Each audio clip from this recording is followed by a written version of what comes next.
राम हरे हरे, हरे कृष्ण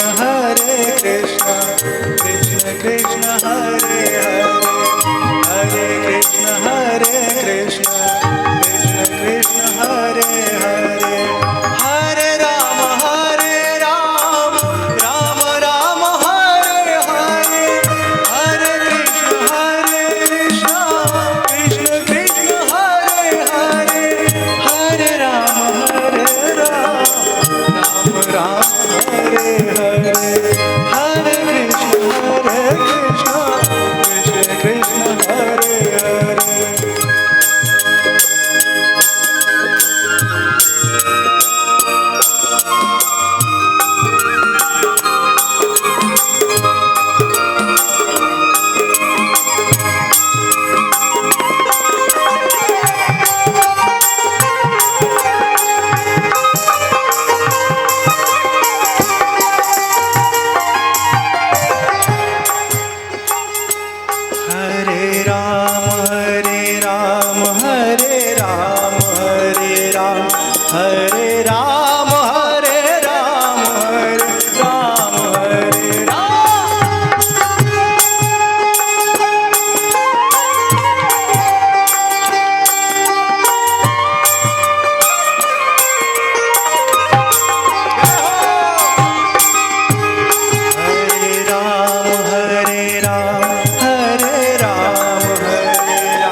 कृष्ण हरे हरे।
कृष्णचंद्र भगवान की जय। जय जय राधे श्याम, जय जय सीताराम।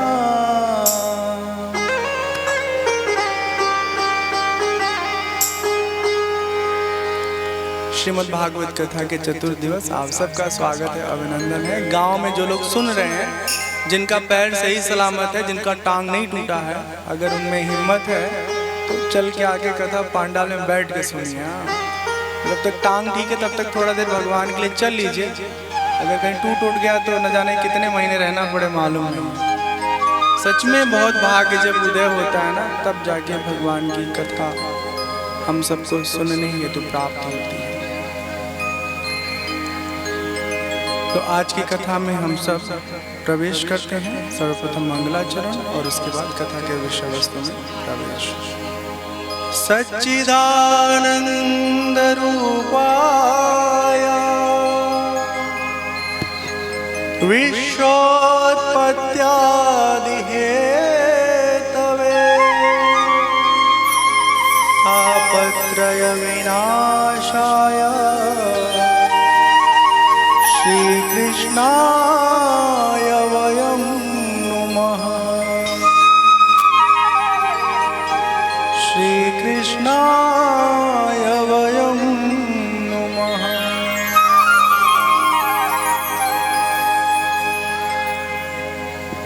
श्री कृष्णचंद्र भगवान की जय। बलराम भैया की जय। अपने अपने माता पिता की जय। श्री सद्गुरुनाथ महाराज की जय। जय जय सीताराम। जय जय राधे श्याम। आज की कथा में हम सब वृत्तासुर की कथा सुनेंगे और उसके बाद आगे प्रहलाद जी की कथा। आज ही भगवान कृष्ण कन्हैयालाल के जन्म का जो कथा प्रसंग है वो सुनेंगे। तो जैसे जैसे कथा का प्रसंग आता रहेगा हम आपको उस विषय में सारी बातें आपके समक्ष साझा करते रहेंगे। देवताओं का जो जीवन है, जो उनका लोक है, जो उनका साम्राज्य है, उस सब का जो राजा है ना, वो होते हैं इंद्रदेव। और असुरों में तो छोटे छोटे बड़े बड़े बहुत सारे राजा हैं। एक बार की बात है, एक वृत्तासुर नाम का असुर बहुत ज्यादा आतंक मचा दिया था। देवता लोगों की पूरी तरह हालत खराब हो गई। लोग उसका वध करना चाहते थे पर इतना बलशाली था कोई उसे मार नहीं पाया। जब सब देवता मिल करके भगवान के पास गए कि हे प्रभु आप ही कोई रास्ता बताइए कैसे हम वृत्तासुर के अत्याचार से मुक्त हों। भगवान प्रसन्न होकर के बोले, जब स्तुति किए देवता लोग तो भगवान प्रसन्न हुए और बोले कि हे देवता लोग आप लोग ऋषि शिरोमणि दधीची के पास जाइए। दधीची इतने तपस्वी हैं, इतने ज्ञानी हैं, इतने विरक्त हैं कि उनका शरीर मानो शरीर नहीं वज्र हुआ। तप के प्रभाव से हमारा जो जीवन है ना अत्यंत मजबूत हो जाता है, चाहे बाह्य रूप से चाहे अभ्यंतर रूप से।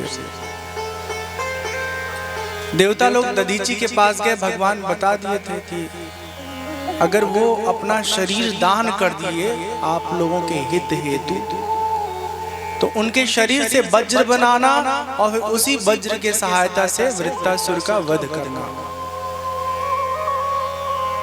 देवता लोग आपस में मिल करके दधीची ऋषि के पास गए, उन्हें प्रणाम किया और फिर दधीची से बोले कि हे दधीची महाराज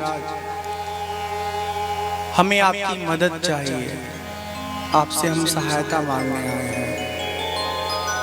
तो जो ऋषि मुनि होते हैं वो तो बहुत ही परोपकारी होते हैं। बोले बताओ हम तुम्हारी क्या मदद कर सकते हैं। देवता लोग जो हैं निष्ठुर होकर के बिना किसी भूमिका के सीधे कहे कि महाराज हमें आपका शरीर चाहिए। क्या करोगे तो उसका वज्र बनेगा और उस वज्र से वृत्तासुर का वध संभव है। अब देखो एक बात जान लो, शरीर सबको प्रिय है, ऐसा कोई नहीं है ना जिसको शरीर अप्रिय लगे। महर्षि दधीचि कहते हैं तुम लोग कभी कुछ मांगो तो जरा विचार करो कि क्या वो देना संभव है। जो जीव जगत में जीवन जीना चाहता है, यहाँ रहना चाहता है, साधन भजन करना चाहता है, भगवान की भक्ति करना चाहता है, वो भला अपना शरीर कैसे दे। देवता कहते हैं ननु स्वार्थ परो लोको न वेद पर संकटम।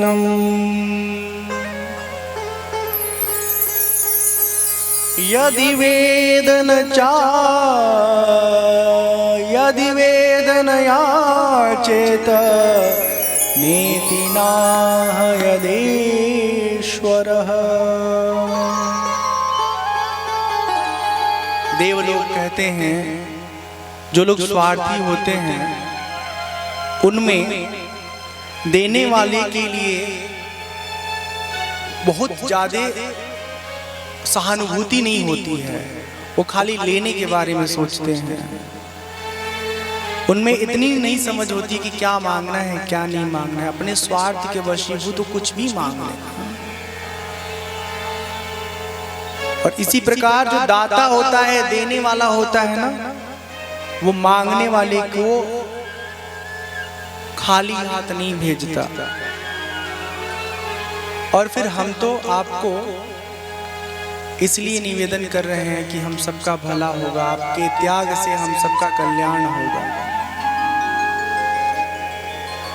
दधीचि महर्षि कहते हैं मैंने आप लोगों के मुख से धर्म की बात सुना है,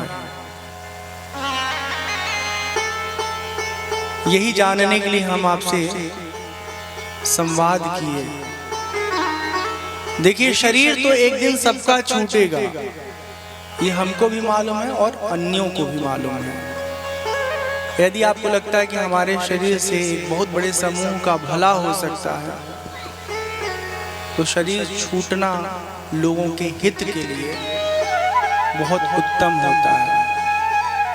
शुकदेव जी कहते हैं परीक्षित, अथर्ववेदी महर्षि दधीचि ने ऐसा निश्चय करके कि हम अपना शरीर देवताओं के हित के लिए अर्पित कर रहे हैं, पर ब्रह्म परमात्मा में अपने मन को लीन कर लिए महर्षि दधीचि अपना स्थूल शरीर पंच महाभौतिक शरीर त्याग करके वैकुंठ परम धाम को प्राप्त कर लिए।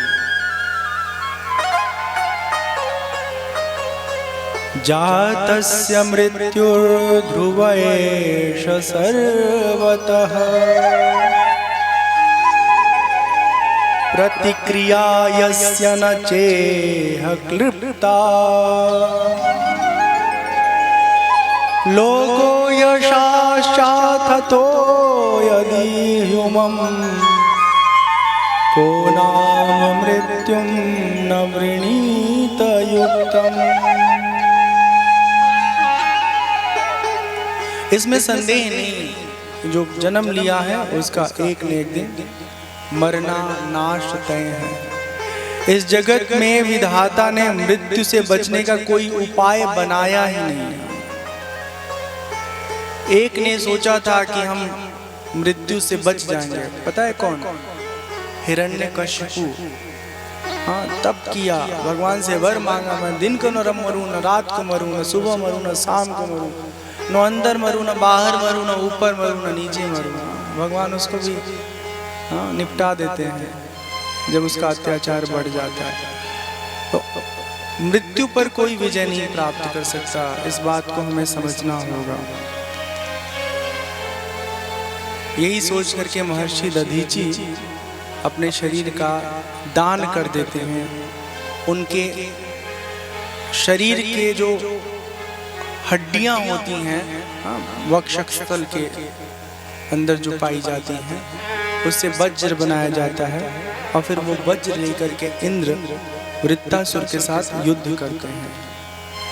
रणभूमि में वृत्तासुर है, चुनौती देता है, बोलता है कि आज बड़े सौभाग्य का दिन है, तुम्हारे जैसे शत्रु के साथ मेरा सामना हुआ है।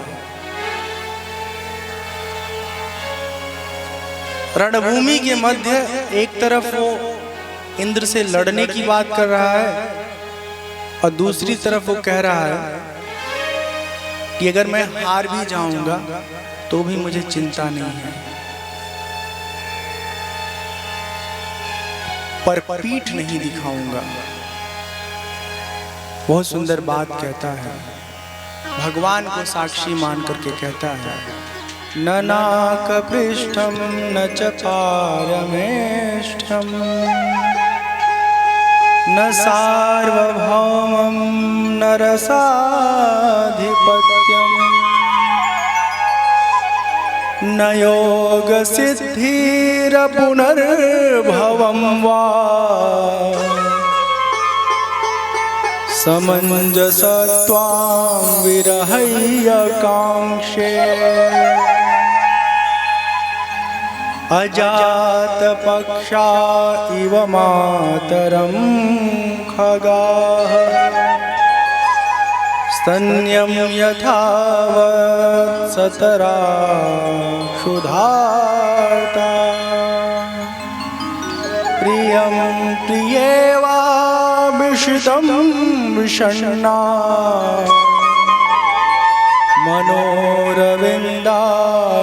मनोरविन्दाक्षदिदीक्षते त्वाम्।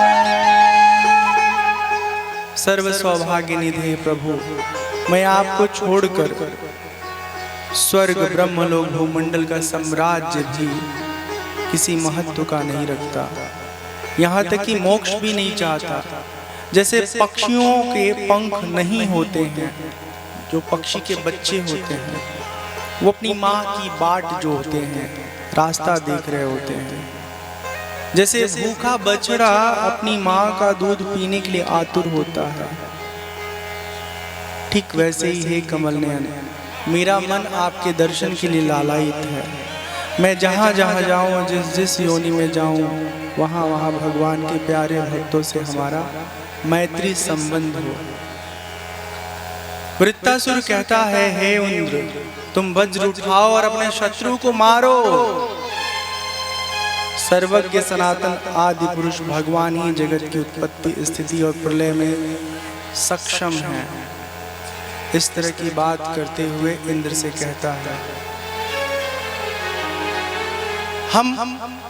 हमारी स्थिति क्या है? जैसे कठपुतली होती है ना, वो नचाने वाले के हाथ में उसका धागा होता है, वो जैसे जैसे हरकत करता है वैसे कठपुतली नाचने लगती है, नाचती रहती है। हम सबका जीवन सचमुच ऐसे ही है। हमको लगता है कि हम नाच रहे हैं, हम नहीं नाच रहे हैं, भगवान नचा रहे हैं। वृत्तासुर के वचनों को सुन करके देवराज इंद्र कहते हैं कि हे दानवराज, सचमुच तुम सिद्ध पुरुष हो, तभी तो तुम्हारा धैर्य जो है वो अत्यंत अटल है, भगवान में अत्यंत निष्ठा है। तुमने समस्त प्राणियों के सुहृद आत्मस्वरूप जगदीश्वर को अनन्य भाव से उनकी भक्ति की है।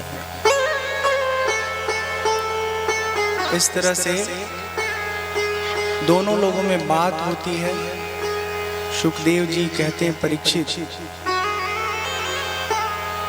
रणभूमि में बहुत पराक्रम के साथ वृत्तासुर लड़ता है, पर ईश्वर कृपा से इंद्र के हाथों उसका वध होता है और वृत्तासुर के उस अत्याचार से समस्त देव लोगों को मुक्ति मिलती है।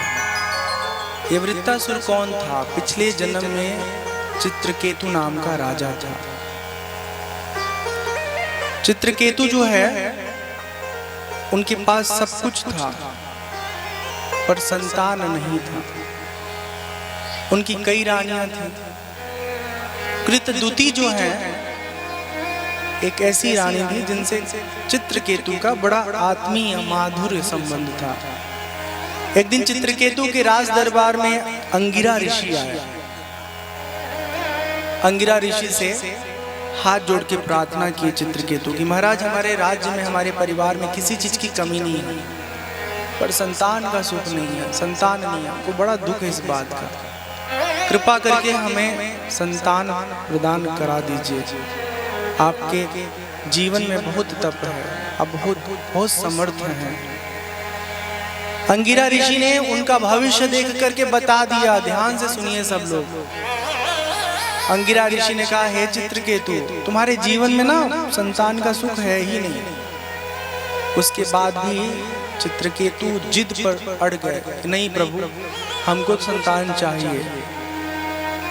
अंगिरा ऋषि ने अपने तपोबल से कहा कि ठीक है, तुम्हें संतान प्राप्त होगा। समय बीतता है, कालांतर में चित्रकेतु को अपनी पत्नी कृतदूति के माध्यम से संतान की प्राप्ति होती है। अब पता है, जब घर में बच्चा होता है चित्रकेतु को तो बड़े खुश होते हैं। और चित्रकेतु की जो पत्नी है कृतदूति, इनके उदर से बालक जन्म लिया है तो कृतदूति का बड़ा ख्याल रखने लगते हैं। कृतदूति के अलावा जो अन्य रानियां थी ना, उनको जलन होने लगता है कि देखो राजा खाली कृतदूति को मान रहे हैं और हमारी फिक्र ही नहीं कर रहे हैं। जलन के मारे क्या करती हैं अन्य रानियां जो सौत हैं, नवजात बच्चे को जहर दे देती है और इस तरह जहर के प्रभाव से छोटा सा बच्चा अकस्मात मृत्यु को प्राप्त हो जाता है। वो जो जहर देने वाली रानियां ना, वो भी आकर के लगती हैं रोने, ड्रामा करने, ताकि उनकी जो प्रवृत्ति है, उन्होंने जो बालक की हत्या की, उस पर किसी का ध्यान न जाए। राजा चित्रकेतु को जब मालूम पड़ा तो अत्यंत दुखी हुए, बहुत विह्वल हुए, अपने पुत्र के मृत्यु के शोक में डूब गए। कभी इधर गिरते कभी उधर गिरते, एकदम उनके शरीर शिथिल हो गए, गला रुध गया। संजोग से अंगिरा ऋषि उनके दरबार में आए और बोले, हमने कहा था ना तुम्हें पुत्र का सुख नहीं प्राप्त होगा, तुम जिद कर रहे थे, अब देखो क्या हाल है, पुत्र मिला फिर भी तुमको पुत्र का सुख नहीं प्राप्त है। अंगिरा ऋषि ने कहा, देखो चित्रकेतु, यहाँ कोई किसी का पिता, कोई किसी का पुत्र नहीं है। प्रारब्ध से पुत्र मिल रहा है, उसका भरण पोषण करो, उसे शिक्षित करो, सामर्थ्यवान बनाओ, लेकिन पुत्र के मोह पाश में बंध करके अपने जीवन को नष्ट मत करो। जिसके लिए तुम इतना शोक कर रहे हो, बालक इस जन्म से पहले कई जन्मों में तुम्हारा पिता रहा होगा, तुम उसके बच्चे रहो, तो कभी वो तुम्हारा पिता रहा होगा, कभी तुम उसके पुत्र रहे होगे। अगले जन्म में न जाने क्या तुम्हारा आपस का संबंध होगा। तो जीव का जीव के साथ जो संबंध होता है ना, वो नित्य नहीं होता है। वो एक जन्म में कोई पिता है तो अगले जन्म में कोई भाई हो सकता है, पुत्र हो सकता है, या कुछ और हो सकता है। सुखदेव जी कहते हैं, जब महर्षि अंगिरा ने इस तरह समझाया, उसी बीच नारद जी भी आके चित्रकेतु को समझाते हैं। चित्रकेतु के मन में धैर्य आता है और फिर वो अपने उस शोक से बाहर निकलता है। अंगिरा कहते हैं, तुम स्वयं में अनुभव करो कि पुत्रवान होना कितना दुखद होता है। पुत्र हो गया, उसके बाद न बचे तो एक दुख, बच गया अच्छा न हो, हाँ कुपुत्र हो जाए, कुसंस्कारी हो जाए तो एक अलग तरह का दुख, हाँ, और किसी किसी का पुत्र अगर सुपुत्र हो जाए, हाँ तो दुख नहीं होता है। सभी ये जो जीवन का संबंध होता है खिलौने के समान है। खिलौने से जैसे हम आसक्त नहीं होते समझदार होने पर, उसी तरह संबंधों में आसक्त नहीं होना है।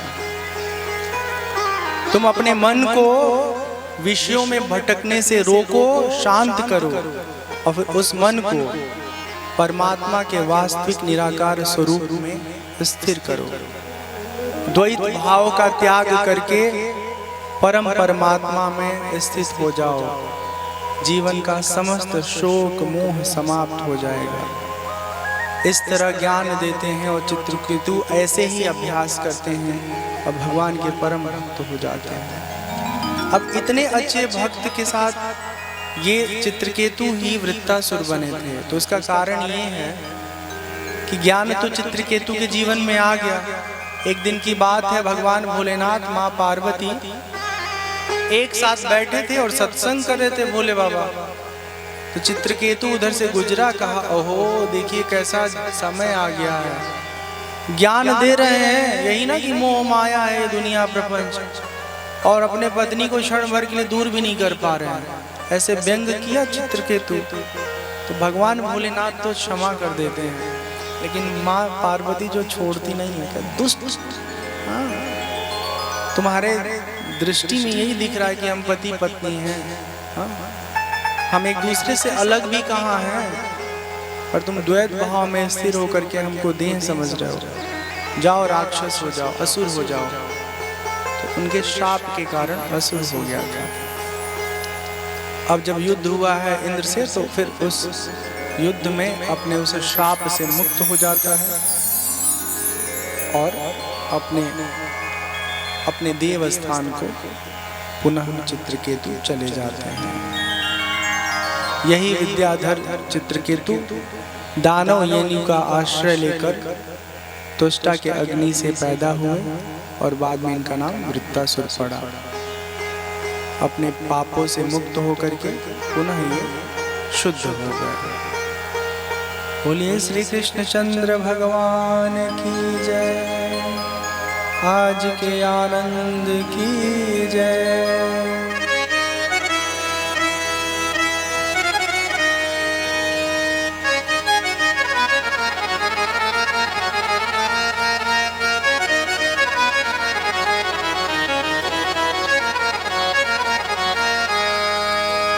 पकड़ लो हाथ बनवारी, नहीं तो डूब जाएंगे।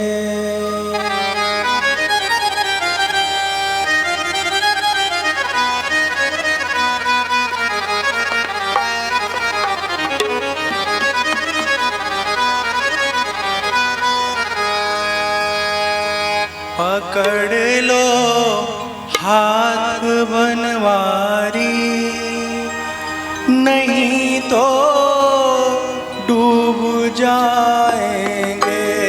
पकड़ लो हाथ बनवारी, नहीं तो डूब जाएंगे। हमारा कुछ न बिगड़ेगा, तुम्हारी लाज जाएगी।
कृष्ण कन्हैया लाल की जय। श्री राधा रानी सरकार की जय।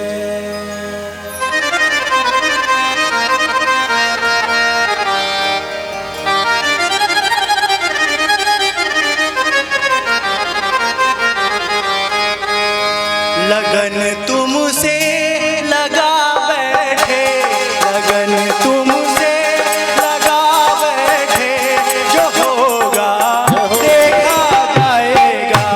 तुम्हें अपना बना बैठे, तुम्हें अपना बना बैठे, जो होगा देखा जाएगा।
याद करते थे लोग अब पर्दा, लोग अब पर्दा हटा बैठे, लोग अब पर्दा हटा बैठे, जो होगा देखा जाएगा। लगन तुमसे लगा बैठे, लगन तुमसे लगा बैठे, जो होगा देखा जाएगा।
लगन तुमसे लगा बैठे, जो होगा देखा जाएगा, तेरी गलियों में आ बैठे, जो होगा देखा जाएगा।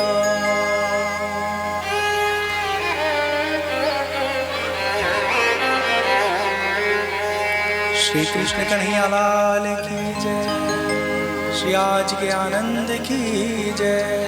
समः प्रियः सुहृद ब्रह्मन्, भूतानां भगवान् स्वयं, इंद्रस्यार्थे कथं दैत्या,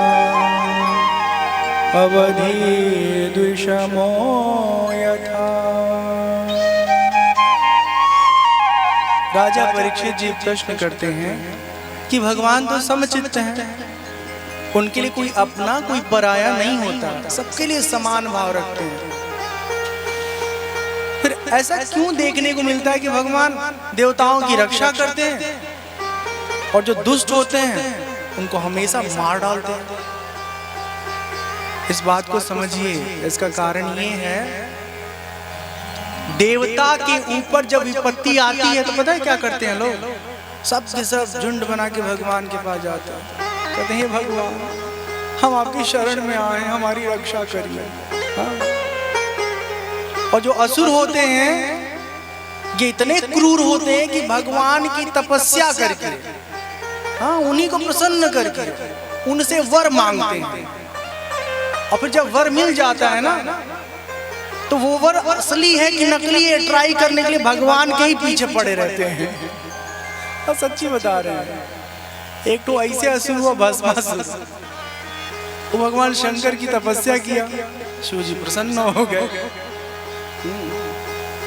प्रसन्न होने के बाद बोला बताओ क्या चाहते हो? तो भस्मासुर ने कहा कि भगवान हम चाहते हैं जिसके सर पे हाथ रखे, हाँ, वो सीताराम हो जाए। भगवान ने कहा तथास्तु, ले लिया उसने वर। उसके बाद हाथ उठाया, शिव जी भागे। हाँ। बोला भाग क्यों रहे हैं? बोले तुम कर क्या रहे हो? बोला हम ट्राई कर रहे हैं कि जो हमने वर दिया है वो असली है कि नहीं है, प्रैक्टिकली है। असुर जो होते हैं शक्ति पाने के बाद जो है ये ना अनियंत्रित हो जाते हैं, यही इनमें सबसे बड़ा दोष है। ये विवेकहीन हो जाते हैं, और विवेकहीन लोगों की सृष्टि में कोई आवश्यकता नहीं है, ठीक? इसीलिए भगवान इनका वध करते हैं, इनको मारते हैं। हिरण्यकशिपु एक बहुत ही बलशाली, शक्तिशाली और वर्चस्वशाली राजा हुआ असुरों के खानदान में। वो इतना तप किया कि जब ब्रह्मा जी प्रकट हो गए ना, तो ब्रह्मा को उसका मन मांगा, मन माफिक वरदान देना पड़ गया था। वो ब्रह्मा जी से कहा कि न मैं दिन को मरूं, न मैं रात को मरूं, न सुबह मरूं, न शाम को मरूं। हाँ, मनुष्य तो मार ही क्या सकते मेरे को। हाँ, ऐसा चुन चुन के उसने भगवान से वर मांगा था कि उसकी मृत्यु लौकिक जगत में किसी के द्वारा एकदम कठिन थी, असंभव था। अब जो ये हिरण्यकशिपु है, इनकी पत्नी है कयाधु। तो जब उनके पेट में बालक आया, गर्भस्थ शिशु, तो धीरे से उनकी पत्नी को नारद जी राजमहल से ले जाके आश्रम में रहने का प्रबंध कर दिए। आश्रम में रहने के कारण सत्संग सुनी। जब वो सत्संग सुनी तो उनके पेट में पल रहा जो शिशु है वो भी सत्संग के संस्कार से संस्कारित हुए, ज्ञान मिला उनको। आप इस बात को अच्छे से जान लीजिए कि जब माँ के पेट में बच्चा पल रहा होता है ना, तो बाहर की हर परिस्थिति का उसको अनुभव हो रहा होता है और उसके भीतर तक जाके बाहर की परिस्थिति असर करती है। इसीलिए कहते हैं कि जब पेट में बालक हो तो खुश खुश रहिए, मस्त रहिए, एकदम टेंशन नहीं लीजिए। आग लगे बस्ती में, मस्त रहो मस्ती में, ऐसे रहिए। आदमी टेंशन लेके कर भी क्या सकता है? पता चले बाहर के टेंशन से बच्चे को टेंशन दे दिया और टेंशन के साथ ही पैदा होगा, उसका दिमाग हमेशा परेशान रहेगा। तो कयाधु को आश्रम में रखा। कुछ दिनों बाद कयाधु को पुत्र प्राप्त हुआ। इनका नाम प्रहलाद जी पड़ा। हिरण्यकशिपु जो है बहुत प्रसन्न हुए पुत्र पाके। जब जन्म हो गया ना तो नारद जी ने फिर पहुंचा दिया। अब खोजने के लिए तो खोज सकता था, लेकिन इस तरह से छुपाया गया था कि वो खोज ना पाए। और क्यों? क्योंकि जब बच्चा का आरंभिक विकास हो रहा है ना, शुरू वाला, उस समय जो संस्कार बच्चे में पड़ता है ना, वही बच्चा आगे चल के व्यवहार में उपयोग करता है, या यूं कहें कि ऑटोमेटिकली उसका व्यवहार उस तरह का बन जाता है।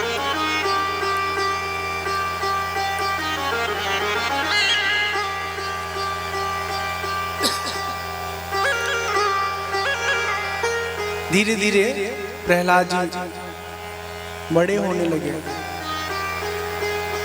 प्रहलाद जी की प्रवृत्ति क्या थी? बचपन में ही खेल कूद छोड़ करके वो एक जगह कहीं बैठ जाते थे और भगवान का एक नाम लेकर के सुमिरन करते थे, जप करते थे, तन्मय हो जाते थे। भगवान श्री कृष्ण के अनुग्रह रूप ग्रह ने उनके हृदय को इस प्रकार से खींच रखा था कि हर पल वो भगवान के सुमिरन में लगे रहते थे। कभी कभी वो अनुभव करते थे कि भगवान उन्हें छोड़कर कहीं चले गए तो एकदम से बेचैन हो जाते थे। जब भगवान के सन्निधि का उनको अनुभव होता था तो हठाके मार के हंसने लगते थे। थोड़े और बड़े हुए तो प्रहलाद के पिता हिरण्यकशिपु जो है वो गुरुकुल भेजे प्रहलाद को। जो गुरु लोग पढ़ाते थे, असुरों के गुरुकुल में गए थे ना, तो यही ट्रेनिंग देने के लिए कि असुर लोगों का अपना संस्कार कैसा होता है, ज्ञान कैसा होता है। तो गुरु लोग जो पढ़ाते थे प्रहलाद जी चुपचाप पढ़ लेते थे। ज्यों का त्यों प्रहलाद जी उनको सुना भी देते थे, किंतु उसे अपने जीवन में वो उतारते नहीं थे। अपने जीवन में वही उतारते थे जो उनके भीतर बसा हुआ था।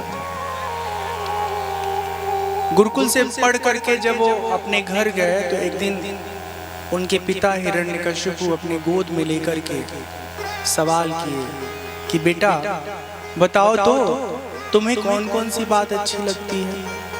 ध्यान से सुनिएगा आप लोग, सुनाई दे रहा है सबको? हाँ। प्रहलाद के पिता हिरण्यकशिपु पूछते हैं प्रहलाद जी से कि आपको कौन कौन सी बात अच्छी लगती है बेटा, जरा हमें बताओ, हम भी तो जाने तुम्हें क्या पसंद है। प्रहलाद जी जो कहते हैं ध्यान से सुनिए।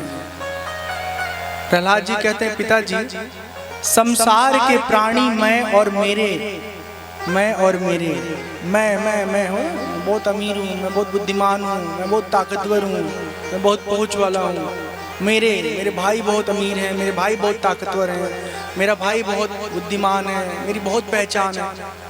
खुद की उपलब्धि और अपने संबंधियों की उपलब्धि के बीच में उलझे रहते हैं, जबकि यथार्थ ये है कि आपके काम कोई नहीं आता। हाँ, कोई काम आता है तो इतने आता है कि जितना वो आपको अपने उपयोगी समझ रहा है। गिव एंड टेक एक शब्द है ना, जितना आप उनको दे सकते हो उतने ही वो आपको देंगे। व्यवहार में ऐसे ही होता है। लेकिन फिर भी हम लोग सोचते हैं कि हमारा बहुत संबंध है, बहुत जान पहचान है। इस मैं और मेरे के दुराग्रह में फंसा रहता है। संसार के प्राणी का मन सदा उद्विग्न रहता है, कभी शांत नहीं रहता, बेचैन। ऐसे प्राणियों के लिए मैं यही ठीक समझता हूँ कि वे भगवान का सुमिरन करें और उम्र हो गई हो तो घर वर छोड़ के जंगल में जाके कुटिया बना के भजन कर रहे हैं।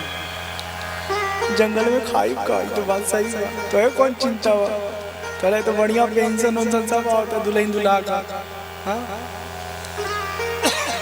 पहले जंगल में जात रहे सब, अब जंगल में भी कहा जाए, जंगल काट काट के वहाँ फैक्ट्री लगाता, बेचारे अंदर जंगल के रहे वाले जीव जंतु जो है परेशान बाड़े कि हम जंगली हैं कि सब जंगली हैं, जंगल में इनका राज हो रहा है मनुष्यों का।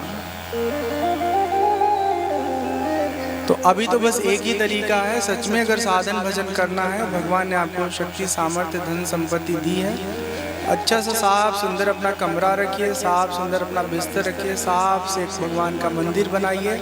वो बड़ा मंदिर नहीं, घर में ही छोटा सा, सुबह शाम स्नान करके उनके सामने बैठिए, उनका पूजन करिए, आरती करिए, उनका गुणगान करिए, कीर्तन करिए।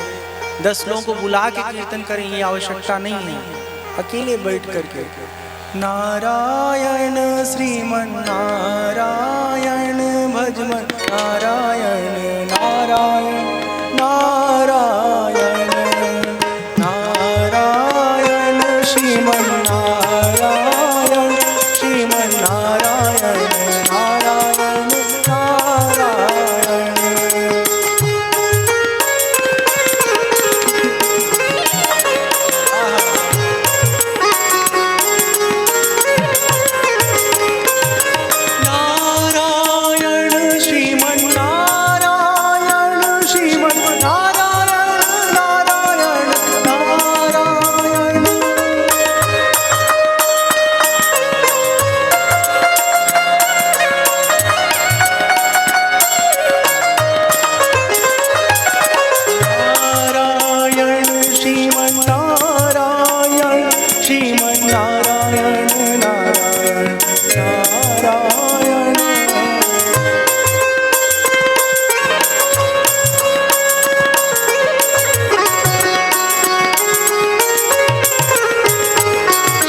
श्री कृष्ण शरणं मम श्री कृष्ण शरणं मम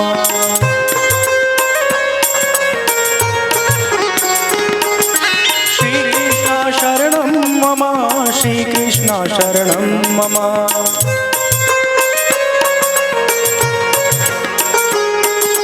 श्री कृष्ण शरणं मम श्री कृष्ण शरणं मम।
कहीं नहीं जाना है, ठीक है ना, मस्त घरे पतो नहीं रहती है तो अगल बगल में जे जरूरतमंद लड़का लड़की पढ़े लिखे वाला बाटे ओकरे स्कूली का फीस जमा कर, ओके बढ़िया बढ़िया कपड़ा खरीद के दा, मस्त कपड़ा तेलो रखी गोड़ो दबाई सेवो करी, सब अम्मा लोगों के ही कहते हैं। तो हम लोग में ना एक बात बताऊँ, मैं यहाँ बोलना चाहता हूँ, एक बात से हम बहुत दुखी रहते हैं, हम अपने शरीर से जिसको जन्म दिए ना खाली उसी को अपना समझते हैं, यही हमारी सबसे बड़ी कमजोरी है। और खाली अगर उसी को अपना समझिएगा ना, तो मैं सच कह रहा हूँ, भक्ति के मार्ग में आप कभी सफल नहीं हो पाएगा। यहाँ तो इसका अभ्यास करना है कि सबको अपना समझे, सबको अपना समझे। सबको अपना समझना है, सबके लिए बात कर रहे हैं। हमने देखा है बाबा गांव में बहुत बहुत क्या कहते हैं उसको, अपना पराया होता है, ऐसा नहीं करना है।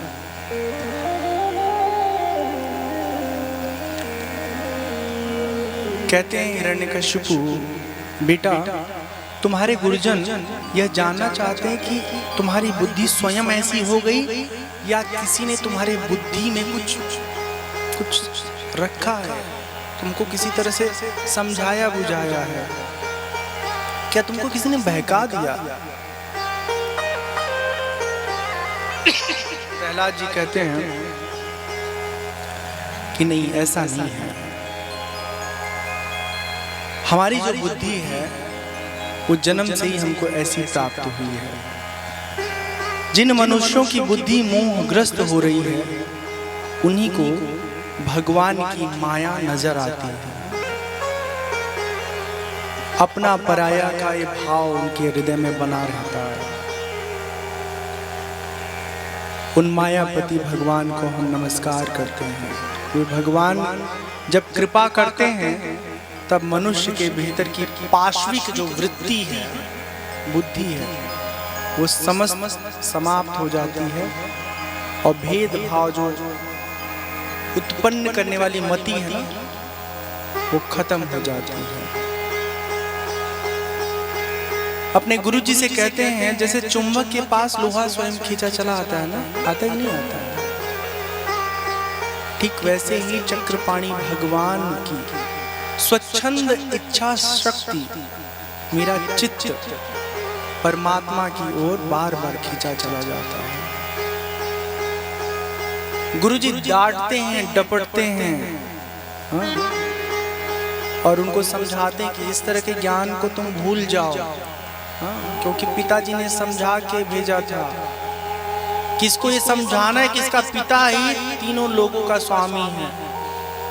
हिरण्यकशिपु जो है अपने आप को तीनों लोगों का स्वामी, ब्रह्मा विष्णु महेश से भी ऊंचा सिद्ध करने में लगा हुआ।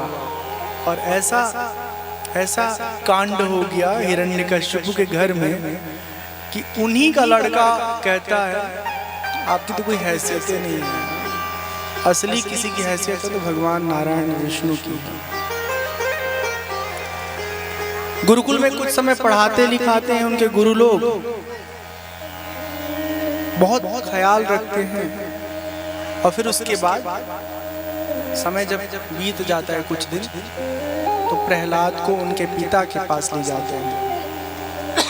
प्रहलाद जब अपने पिता के पास जाते हैं, हिरण्यकशिपु के पास, तो बहुत प्रेम से अपने पुत्र को फिर से अपने सीने से लगा करके हिरण्यकशिपु कहते हैं कि जो तुमने सीखा है हमें बताओ, क्या सीखा गुरुकुल में?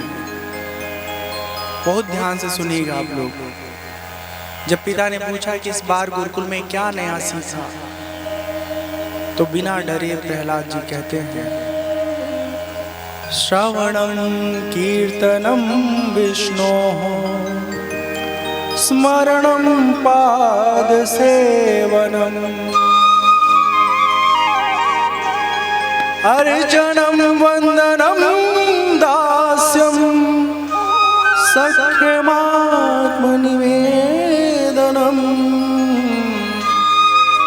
श्रवणं कीर्तनं विष्णु स्मरणं पादसेवनम्। प्रहलाद जी कहते हैं पिताजी विष्णु भगवान के भक्ति के 9 भेद हैं, ये हमने सीखा। पहली भक्ति क्या? भगवान के गुण लीला नाम आदि का श्रवण करना, कानों से सुनना, फिर उनका कीर्तन करना, फिर उनके नाम रूप में अपना मन लगा के रखना, उनको स्मरण करना, उनके चरणों की सेवा करना, उनकी पूजा अर्चना करना, वंदना करना, सेवक के भांति भगवान के समक्ष प्रस्तुत करना, खुद को मित्रवत होना और आत्मनिवेदन, अपने भीतर उनको स्वीकार करते हुए, समझते हुए अपनी हर बात कहना। प्रहलाद जी की ये बात सुनते ही क्रोध से एकदम आग बबूला हो गए हिरण्यकशिपु, होठ फड़फड़ाने लगे और उसने गुरुपुत्रों से कहा, रे रीच ब्राह्मण, तुम सब बहुत नीच हो। यही सब सिखाने के लिए हम भेजे थे अपने पुत्र को तुम लोगों के गुरुकुल में। क्या शिक्षा दिए हो तुम? हमारे बच्चे की बुद्धि खराब कर दी है। कैसी निस्सार शिक्षा दी है तुमने। गुरुपुत्रों ने कहा, महाराज, हे राजन, हमने इन्हें ऐसा कुछ नहीं सिखाया, पता नहीं कहां से सीख लेते हैं। हमको भी ये बात अभी तक समझ में नहीं आई। हिरण्यकशिपु ने प्रहलाद से पूछा कि ये बताओ कि जब गुरुओं से, गुरुजनों से ये शिक्षा नहीं मिली है तो शिक्षा कहाँ से मिली है?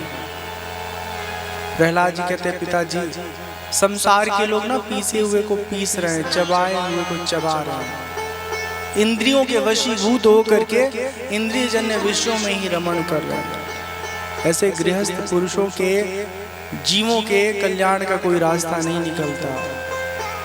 प्रहलाद जी चुप हो जाते हैं। हिरण्यकशिपु क्रोध के मारे अंधा हो जाता है और गोद में रखा हुआ अपने पुत्र को हिरण्यकशिपु धरती पर पटक देता है। दैत्यो, इसे यहाँ से बाहर ले जाओ और तुरंत इसको मार डालो। उसे मारने के लिए, प्रहलाद जी को मारने के लिए अनेक प्रकार से प्रयत्न किए गए। सूली पे चढ़ाए गए, सांपों से डसवाया गया, हाथी से कुचलवाने की कोशिश की गई। अनेक प्रकार से प्रहलाद जी के वध की कोशिश की गई, यहाँ तक कि विष पिला करके भी मारने की कोशिश की गई, पर प्रहलाद जी का कोई बाल भी बांका नहीं कर पाया। जिसकी रक्षा भगवान कर रहे हैं उसका कोई कुछ नहीं बिगाड़ पाता है। इसके बाद उन्हें लेकर के पाठशाला में आ जाते हैं उनके गुरुजन। प्रहलाद जी वहाँ रहने लगते हैं। एक दिन की बात है, छुट्टी थी, गुरुजन किसी काम से गुरुकुल के बाहर गए थे। प्रहलाद जी देखते हैं क्लास नहीं चल रहा है, कक्षा नहीं चल रहा है, सब अपने मित्रों को बुला लेते हैं अपने पास। प्रहलाद जी कहते हैं, संसार में मनुष्य जन्म बड़ा दुर्लभ है, पता नहीं कब जीवन का अंत हो जाए, कुछ भी नहीं मालूम। इसलिए बुद्धिमान पुरुष को बुढ़ापे का इंतजार नहीं करना चाहिए। हाँ, बचपन से ही भगवान की भक्ति करने वाला बच्चा आगे चल के बहुत सुखद जीवन जीता है। घर में अगर कोई बच्चा ज़्यादा भगवान की भक्ति करने लगे तो लोग परेशान हो जाते हैं, कहीं ये बाबा जी ना बन जाए। ऐसा नहीं है, बाबा जी बनना ये भी प्रारब्ध का हिस्सा है। कोई सोच के थोड़े ना बाबा जी बनता है।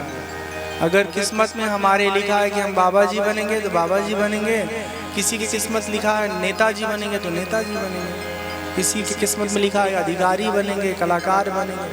ऐसे दूर से लगता है कि दूसरे की जिंदगी बड़ी अच्छी है, यही बन जाता है। कैसे बनोगे? देखा देखी थोड़ी ना कोई कुछ बनता है।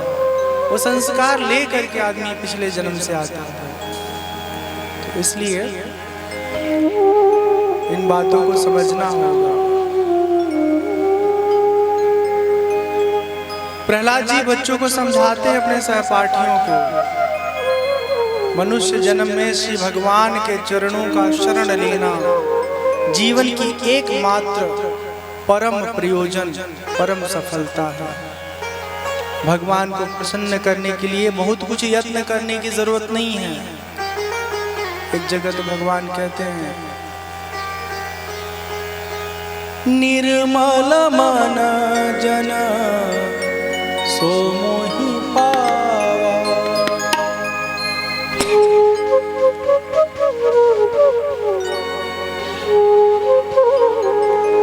मोहि कपट छल छिद्र न भावा।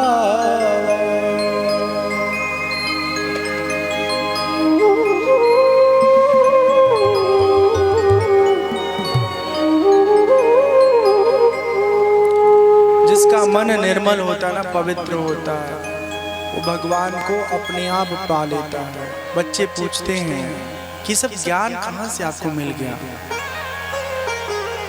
तो प्रहलाद जी बताते हैं कि जब हम माँ के पेट में थे तो देवराज जो देवताओं के सभा में, देवराज इंद्र के सभा में सबसे बड़े पत्रकार हैं नारद जी, इधर का समाचार वहाँ पहुँचाते, वहाँ का समाचार वहाँ पहुँचाते। वो हमारी माँ को छुपा ले गए थे, एक आश्रम में रखे, और वहीं हमने सब कुछ जाना, समझा, सीखा, और वही संस्कार हमको प्राप्त हो गया। निष्काम कर्म, निष्काम प्रेम भक्ति से ही प्रसन्न होते हैं परमात्मा। सकाम जो लोग कर्म करते हैं भगवान उनके नहीं हो पाते हैं। अपने पुत्र प्रहलाद के व्यवहार को देख करके हिरण्यकशिपु अत्यंत दुखी था। एक बार की बात है, जब गुरुकुल से अब की बार घर आए हैं, तो फिर वो हिरण्यकशिपु अपने पुत्र को गोद में लेकर के बड़े प्यार से सहलाते हुए पूछता है, क्या क्या सीखा बताओ। दैत्यराज ब्राह्मणों से लेकर तिनके तक सब छोटे बड़े चर अचर जीव जंतु सब भगवान के वश में हैं। उनके शक्ति से शक्तिवान बने हुए हैं, उनके ही प्रभाव से सब अपना प्रभाव दिखा पाते हैं। आपकी कोई क्षमता नहीं है, अपना ये असुर भाव त्याग दीजिए, भगवान को अपना आराध्य बना लीजिए। भगवान आपके दोषों को अनदेखा करके आपको शुद्ध कर देंगे। हिरण्यकशिपु कहता है, रे मंद बुद्धि बालक, तुमको कितना भी समझाओ समझ नहीं पाते हो। कहाँ है तुम्हारा परमात्मा? कभी दिखा है तुमको? प्रहलाद जी कहते हैं, हमारे परमात्मा हर जगह है, कण कण में है। कौन सी ऐसी जगह है जहां पर वो नहीं है? हिरण्यकशिपु कहता है, क्या इस खंभे में भी है? प्रहलाद जी कहते हैं, हाँ खंभे में भी है परमात्मा। एक जोर सा प्रहार करता है खंभे पर अपने गदा से, कहता देखता हूं तुम्हारे परमात्मा प्रकट होते हैं कि नहीं, तुम्हें यहाँ मिलते हैं कि नहीं मिलते। और खंभे पर प्रहार होते ही खंभ टूटता है, और उसी में से नरसिंह भगवान के रूप में भगवान नारायण अवतार लेते हैं। खूब जोर जोर से दहाड़ मारते हैं, खूब जोर जोर से दहाड़ मारते हैं। अत्यंत नाराज है भगवान। इसलिए भी नाराज है कि हिरण्यकशिपु ने प्रहलाद जी के जीवन पर, उनके ऊपर इतना अत्याचार किया था। अपने परम भक्त को इतने कष्ट में भगवान ने देखा, बहुत नाराज है। हिरण्यकशिपु जो है दूर था, झपट्टा मार के उसको खींच लेते हैं और अपने जंघे पर उसका सर रख देते हैं। हिरण्यकशिपु जो है बेबस है, लाचार है, कुछ उसको समझ में नहीं आता है। एक एक वर जो उसको मिला था ब्रह्मा जी से, वो सब कुछ याद दिलाते हैं नरसिंह भगवान। कहते हैं देखो, न सुबह है न शाम है, न दिन है न रात है, न तुम अंदर हो न बाहर हो। चौखट के ऊपर पटक के उसकी छाती में अपने नखों से चीर देते हैं, और इस तरह हिरण्यकशिपु का प्राणांत हो जाता है। वो अपने इस असुर शरीर से मुक्त हो जाता है। भगवान सबको अभय प्रदान कर देते हैं। इतने क्रोध में है ना, इतने नाराज हैं, किसी की हिम्मत नहीं होती है कि भगवान नरसिंह जी के पास जाके उनको कोई शांत कराए। कहते हैं लक्ष्मी जी से निवेदन किया गया कि आपके तो प्राणनाथ हैं, आपके तो मालिक हैं, हाँ आपकी हर बात सुनते हैं, जाइए जरा इनको शांत करिए। आवेश इनका खत्म नहीं हो रहा है। अभी भी काम करने के बाद, मतलब मार देने के बाद भी हिरण्यकशिपु को जोर जोर से दहाड़ लगा रहा है। लक्ष्मी जी कहती हैं हम तो भैया नहीं जाएंगे, वो जिस फॉर्मेट में है, जिस स्वरूप में है, हम ही देख के डर रहे हैं, पता नहीं हमको पहचानेंगे कि नहीं पहचानेंगे, तो भी नहीं जाते हैं। अंत में प्रहलाद जी उनके पास जाते हैं, और अभी जो भगवान का स्वरूप है ना, वो वो चौपाया स्वरूप है, मतलब सिंह के रूप में लिए हैं ना अवतार, आवेशा अवतार है। तो प्रहलाद जी को अपने पास चिपका करके उनके शरीर को चाट रहे हैं नरसिंह भगवान। प्रहलाद जी कहते हैं, हे दीन बंधु, मैं भयभीत हूँ, केवल इस असह्य उग्र संसार चक्र से आप ही हमको छुड़ा सकते हैं। आप शांत हो जाइए, समस्त जीवों के एकमात्र आप ही तो आधार हैं, मोक्ष स्वरूप हैं, इसलिए शांत हो जाएं प्रभु, हम सब पर कृपा करें। इस तरह से अनुनय विनय करते हैं प्रहलाद जी, और भगवान भाव में भर के वात्सल्य सुख में एकदम शांत हो जाते हैं। बाद में प्रहलाद जी को राजा बनाते हैं। प्रहलाद जी कहते हैं, हे प्रभु, आप वर देने वालों में सबसे श्रेष्ठ हैं। हमारे पिता ने आपको बहुत अपमानित किया है, लेकिन हम उनके पुत्र हैं ना, हम नहीं चाहते कि हमारे पिता को कोई कष्ट हो, तो आप उन्हें अपना ध्यान दीजिए ना, आप उन्हें अपने कृपा दृष्टि से ओझल मत करिए। यद्यपि आपकी दृष्टि पड़ते ही हमारे पिता का जो जीवन है, शरीर है, पवित्र हो चुका होगा, पर फिर भी आपसे निवेदन है कि पिता को हमारे अपना ध्यान दीजिए। नरसिंह भगवान कहते, निष्पाप प्रहलाद, तुम्हारे पिता स्वयं पवित्र होकर तर गए, इसकी तो बात ही क्या, तुम्हारी 21 पीढ़ियां तर गईं। कहते हैं जब भगवान का भक्त किसी घर में होता है तो उसके कुल के 21 पीढ़ी के लोग तर जाते हैं। यद्यपि मेरे अंगों का स्पर्श होने से तुम्हारे पिता पूर्ण रूप से पवित्र हो गए, पर फिर भी उनकी अंत्योष्टि क्रिया करो। तुम्हारे जैसा संतान उन्हें प्राप्त हुआ है तो उन्हें उत्तम लोग तो ऐसे ही प्राप्त होना है।